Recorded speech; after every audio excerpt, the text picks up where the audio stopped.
안녕하세요. 뮤직 비즈니스 연구소 문소장입니다. 음대 졸업을 앞두고 있거나 졸업 후에 이제 뭘 하면서 살아야 하지? 이 고민 한 번쯤 해보셨죠? 유학을 가야 하나, 대학원을 가야 하나, 아니면 레슨을 조금 더 해볼까? 그런데 저는 어느 순간 이런 생각이 들었어요. 정말 이게 다일까? 전공자가 먹고 살 수 있는 길이 우리가 흔히 아는 몇 가지 길 뿐일까? 저는 지난 15년 동안 해외에 나가 있었던 10개월을 제외하고는 단 한 번도 음악으로 돈 버는 일을 쉰 적이 없습니다. 심지어 해외 봉사 중인 그때도 우쿨렐레와 피아노를 가르치고 있었어요. 그 시간을 지나면서 제가 확실하게 깨달은 게 하나 있습니다. 바로 음악가도 사업가가 되어야 한다는 것입니다. 오늘은 제가 직접 부딪히며 경험한 음악으로 먹고 사는 7가지 방법을 아주 현실적으로 말씀드릴게요. 좋은 점만 아니라 단점까지 솔직하게 말씀드리겠습니다. 첫 번째는 레슨입니다. 아마 많은 분들이 가장 먼저 시작하게 되는 길일 거예요. 저도 정말 많은 레슨을 했고 레슨을 좋아했어요. 지금도 좋아하는데 바빠서 못하고 있습니다. 감사하게도 한 번 시작한 학생들은 오랫동안 함께 가는 경우가 많았어요. 레슨의 가장 큰 장점은 시작하면 비교적 빨리 수익으로 연결되고 당장 이번 달 생활비를 만드는데 가장 현실적인 방법이 될 수 있어요. 제법 안정적이기도 하고요. 또 레슨을 하다 보면 수업을 구성하고 설명하고 이끄는 힘이 생기게 되는데요. 즉 단순히 돈만 버는 게 아니라 기획력도 같이 달아나게 됩니다. 하지만 단점도 분명합니다. 레슨은 결국 내 시간을 직접 투입해야만 돈이 생기는 구조예요. 내가 쉬면 수익도 멈추고 내가 아프면 영향이 옵니다. 그래서 레슨은 가장 현실적인 시작점이지만 장기적으로는 이걸 어떻게 더 넓힐까를 고민하게 되는 분야이기도 합니다. 두 번째는 연주, 오브리입니다. 결혼식, 기업 행사, 오케스트라 개건, 오브리라고 하는 이 연주 분야. 저도 정말 다양한 오브리를 했는데요. 20대 때는 주말마다 웨딩홀에서 거의 살았습니다. 오브리의 장점은 내 전공 실력을 가장 직접적으로 발휘하면서 짧은 시간 안에 비교적 높은 단가를 만들 수 있다는 겁니다. 그리고 무대 경험이 계속 쌓이죠. 그런데 단점도 있어요. 이건 내가 완전히 주도한다기보다 불러주는 곳이 있어야 움직일 수 있는 구조가 되기 쉽습니다. 일이 있을 때는 몰리고 없을 때는 갑자기 비어요. 안정적이지가 않죠. 게다가 요즘은 일부 오브리 시장의 비가 심지어 예전보다 낮아졌다는 것도 아주 큰 단점인 것 같습니다. 그래서 연주는 전공자의 정체성을 가장 잘 살려주는 일이지만 그것만으로 안정적인 구조를 만드는 데는 한계가 있을 수 있습니다. 세 번째는 악보 판매입니다. 이 영역은 꼭 한번 생각해 보셨으면 좋겠어요. 왜냐하면 여기서부터는 시간을 파는 개념을 넘어서 콘텐츠를 자산으로 쌓는 방식이 시작되기 때문입니다. 악보 판매의 장점은 내가 직접 움직이지 않는 시간에도 수익이 생길 수 있다는 거예요. 쉽게 말하면 시스템 수익의 가능성을 볼 수 있는 분야입니다. 하지만 수익이 정말 작게 느껴질 수 있어요. 한두 개 올린다고 되는 구조도 아닙니다. 꾸준히 만들고 쌓아야 점점 힘이 생겨요. 즉 악보 판매는 빨리 큰 돈이 되는 모델이라기보다는 시간이 지날수록 의미가 커지는 축적형 수익 모델이라고 볼 수 있습니다. 네 번째는 음악 교사의 길입니다. 저도 교육대학원을 졸업했고 이 길을 직접 가보기도 했어요. 왜 많은 분들이 이 길을 선택하는지 잘 압니다. 장점은 아주 분명해요. 안정성, 신뢰, 예측 가능한 구조. 이 세 가지 면에서 굉장히 강합니다. 또 부모님들이 가장 좋아하는 길이기도 하죠.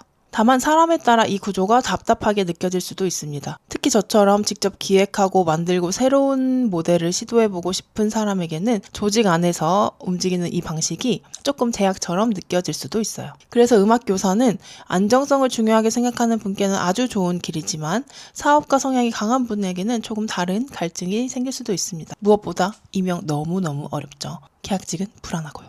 다섯 번째는 버스킹입니다. 저는 이 버스킹을 처음부터 수익 모델로 시작한 건 아니었어요. 정말 버킷리스트처럼 호기심으로 시작했습니다. 제 로망이었거든요.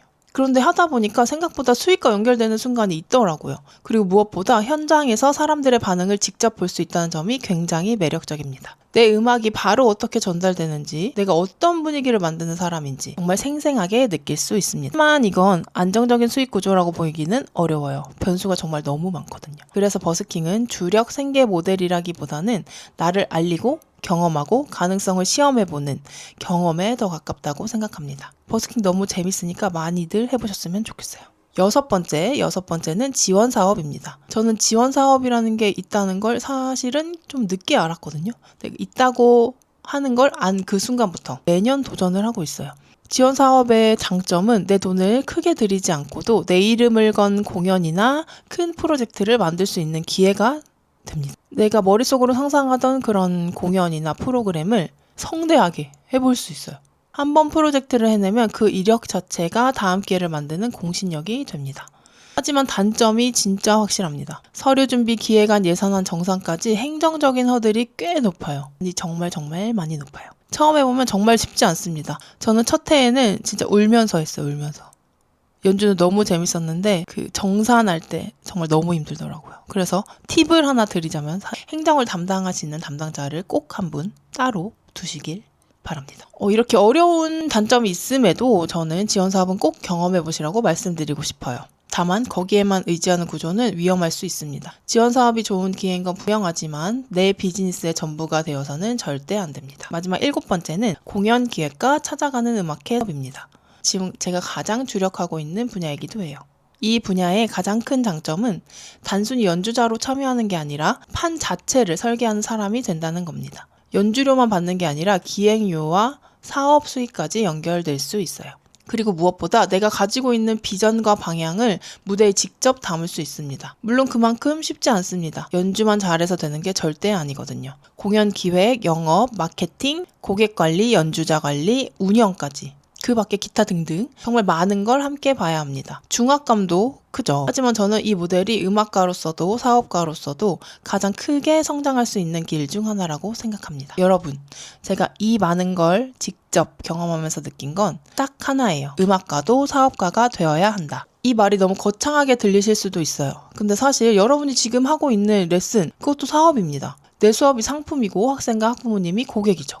중요한 건 음악을 사랑하는 마음만으로는 지속 가능한 구조가 저절로 만들어지지 않는다는 거예요. 세상과 연결하는 방식까지 우리는 같이 배워야 합니다. 지금 막막하더라도 한숨만 쉬고 있지는 마세요. 당장 지역 카페나 당근에 레슨 홍보글 하나라도, 인스타피드에 연주 영상 하나라도 올려보세요.